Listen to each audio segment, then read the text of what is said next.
You're done here. Effective immediately. 3 days before a $55 million sale, they erased me from the company I had built with my own hands. 14 years. 14 years of missed birthdays, cold takeout dinners, and nights where my apartment felt like a stranger's home. 14 years of code no one else could write. Of systems no one else could even understand. All gone with a single sentence. Richard Hale didn't look at me when he said it. He read from a paper like I was some bullet point in a cost-cutting memo. Behind him, the noise of 500 employees filled the convention hall. They were waiting for him to announce a new era. They had no idea the knife was already buried in my back. I didn't shout. I didn't beg. I didn't even ask why. Because I knew. I knew the AI platform I had built was the crown jewel in that sale. I knew they couldn't close the deal without it. And now, they thought it was theirs. But in that moment, standing in the shadow of the stage, my career in ruins, I made a decision. If they were going to take everything I built, I was going to take everything back. So sit back, listen close, because this isn't just a story about betrayal, it's about payback. And if you want more true revenge stories like this, hit subscribe. You're not going to want to miss what comes next. You're done here. Effective immediately. Those 5 words ended 14 years of my life. It happened on a Tuesday morning in Austin, Texas. The sky was clear. The air smelled faintly of coffee from the vendor outside the convention center. Inside, 500 employees were gathering in the main hall for Vanguard Systems' annual summit. I was not among them. Instead, I was sitting in a cramped conference room across from Richard Hale, our CEO. The man couldn't even look me in the eye. He read from a sheet of paper like it was a script. This is part of an efficiency initiative. Efficiency. That's what they called it. 14 years of building their AI systems from scratch. 14 years of missed birthdays, canceled vacations, and cold takeout eaten at my desk. And now, they were cutting me out 3 days before closing a $55 million sale. I didn't yell. I didn't beg. I didn't even ask why. Because I knew. I knew the platform I built was the crown jewel in that sale. And I knew they planned to take it without me to claim it as their own. From the stage, I could hear applause as Richard's voice echoed through the hall, announcing a new era for the company. The sound was like nails on glass. But in that moment, staring at the man who just erased me, I made a decision. If they were going to take everything I built, I was going to take everything back. If you want to hear how this ends and more real revenge stories like it, hit subscribe. You don't want to miss what comes next. My name is Daniel Brooks. I wasn't born into this industry. I grew up in Houston, Texas, the son of a mechanic and a school teacher. My first computer was a beat-up desktop my father rescued from a junkyard. I fixed it piece by piece until it ran. That machine taught me 2 things: patience and the power of creating something from nothing. By 28, I'd landed a junior developer role at Vanguard Systems. Back then, we were a small startup with a handful of clients and an office that smelled like burnt coffee. I didn't care. I poured myself into the work. 14 years later, I'd built every core system the company ran on. Client onboarding, project tracking, AI-driven analytics. My code was in every corner of Vanguard's operations. But it came at a cost. I missed my son's 5th birthday because I was fixing a server outage at midnight. I spent anniversaries hunched over a laptop in hotel rooms. My health, well, let's just say the vending machine downstairs knew me better than my own kitchen. Still, I believed in what we were building. I believed in the people I worked with. And I believed Richard Hale, our CEO, saw me as more than just an employee. Turns out, I was wrong about a lot of things. Because 3 days before the biggest sale in the company's history, I was erased. And that was just the beginning. The conference room felt colder than the air outside. Richard Hale sat across from me, his tailored suit immaculate, his expression unreadable. In the corner, the HR director, a woman I barely knew, avoided my eyes. She was here to witness the termination, nothing more. Richard cleared his throat and glanced down at the sheet of paper in his hand.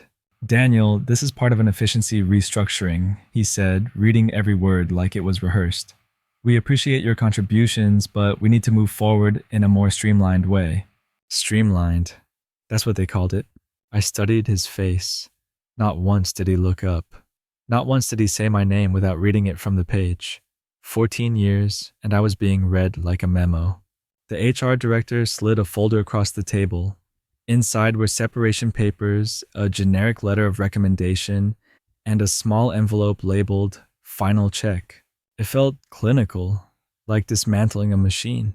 In the distance, through the thin walls, I could hear the muffled sound of the summit. Applause, laughter, music. The company was celebrating a new era while they gutted the very people who had built it. I closed the folder, slid it back toward her, and stood up. No handshake, no farewell speech. Just one last look at Richard, a look I hoped would burn into his memory. Because the next time we faced each other, it wouldn't be in this room, and he wouldn't be holding the power. The moment I stepped out of that conference room, the noise hit me. The main hall of the Austin Convention Center was alive, 500 people packed shoulder to shoulder. Spotlights swept across the crowd. Music pounded through the speakers. It felt more like a rock concert than a corporate summit. I should have walked straight out of the building. Instead, I drifted toward the back of the hall, slipping into the shadows. From the stage, Richard Hale was in his element. Perfect smile, perfect suit. He gripped the mic like a man delivering a victory speech. "Today marks a new era for Vanguard systems," he boomed, the crowd erupting in cheers. I stood against the wall, arms crossed, my termination folder still in my hand. Every cheer felt like another knife in my ribs. They didn't know. They didn't know that minutes earlier, behind a closed door, 14 people had been erased. They didn't know that the efficiency Richard bragged about was built on the backs of the people who made this company worth anything. And they certainly didn't know about the technology he'd just stolen. As the applause rolled through the hall, I felt my phone buzz in my pocket. I pulled it out and saw the name on the screen. Olivia Grant, the biggest investor Vanguard had. The message was short. "Got a minute, let's talk. Got a minute, let's talk." That was all the message said. But coming from Olivia Grant, it meant more than it looked. Olivia wasn't just another investor. She owned nearly 30% of Vanguard Systems through her firm, Westbridge Capital. She had a reputation for two things: turning small companies into industry leaders and removing anyone who got in her way. I hadn't spoken to her in months. The last time was in a board meeting where she'd asked the only real technical questions about my AI platform. She understood what I was building maybe better than Richard ever did. Now she was texting me in the middle of the company's biggest event. I stared at the screen for a long second, my mind running through every possibility. Was she offering help, fishing for information? Or was she part of the reason I was sitting in the shadows with a termination folder under my arm? The crowd erupted in applause again as Richard announced some new strategic partnership. I didn't even hear the details. My focus was on those 3 words in my hand. I typed back, "Where?" Her reply came almost instantly. "Hilton lobby, 20 minutes. The Hilton was 3 blocks away. I slipped out a side door, the bass from the summit fading behind me, replaced by the warm, restless hum of downtown Austin. And for the first time that morning, I felt the ground shifting beneath me. The Hilton lobby was buzzing with conference chatter, the kind that made you feel like everyone knew something you didn't. Olivia was easy to spot, corner table silver hair, pulled back laptop open, glass of wine untouched. When she saw me, she closed the lid and gestured to the seat across from her. "They terminated you today," she said. It wasn't a question. 30 minutes ago, I replied, sitting down. She shook her head slowly. "I told them this was a mistake. You're the backbone of Vanguard's technical operations. Apparently, backbones aren't efficient anymore." Her tone was calm, but her eyes, sharp, calculating. I waited. Olivia didn't waste time on small talk. "I've been reviewing Vanguard's books for 6 months, she said, lowering her voice. "They're bleeding money, outdated onboarding systems, inefficient project management, constant manual workarounds. Meanwhile, you've been building tools that could fix all of it." I didn't answer. She already knew I had. Then she leaned in, voice even quieter. "They didn't fire you for efficiency. They fired you because they're selling to Northbridge Technologies, and they need clean ownership of your AI platform before the deal closes." The words hit harder than I expected, even though I'd suspected something like it. 3 days, she said. "That's how long before they sign. If you want to stop them, we have to move now." I sat back, the lobby noise fading into nothing. 3 days to take back 14 years. Olivia didn't waste a second. She reached into her bag, pulled out a slim leather folder, and slid it across the table. Inside were printed emails. Real ones. The first was from Richard Hale to Trevor Mills Vanguard's COO. Brooks' AI system is the centerpiece of Northbridge's offer. We need to ensure clean IP ownership before closing. My stomach tightened. The second was from Trevor back to Richard. Terminating him before the announcement eliminates most employment law complications. Legal says the IP assignment should cover any personal development claims. It was all there, the plan, the timing, the motive. They hadn't just cut me out. They'd orchestrated it to steal the one thing that made this company worth $55 million. I felt my jaw tighten, heat rising in my chest. 14 years of my work reduced to bullet points in someone else's strategy. I looked up at Olivia. How did you get these? She smiled faintly.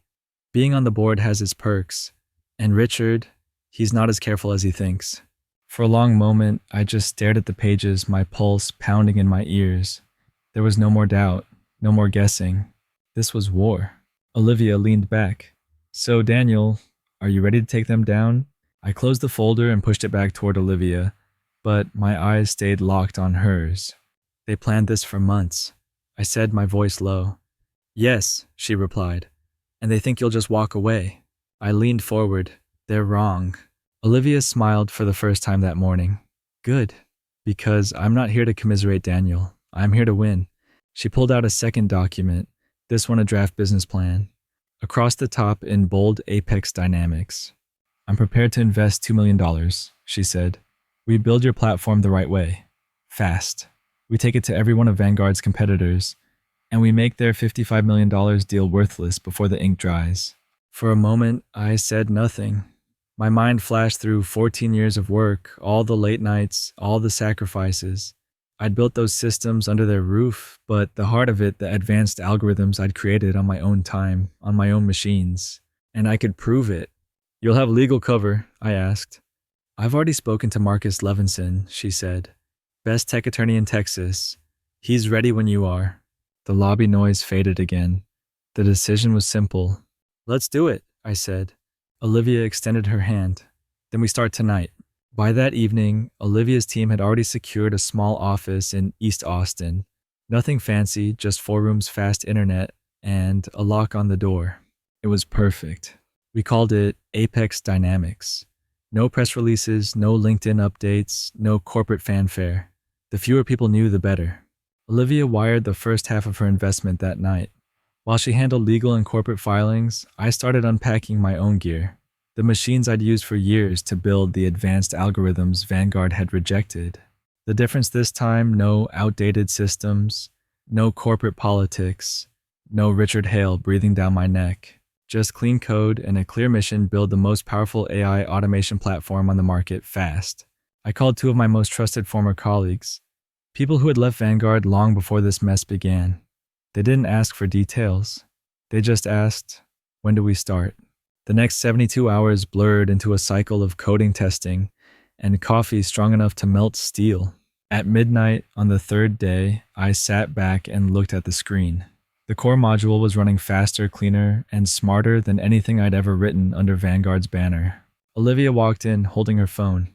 First demo is in 2 days, she said, with one of Vanguard's biggest competitors.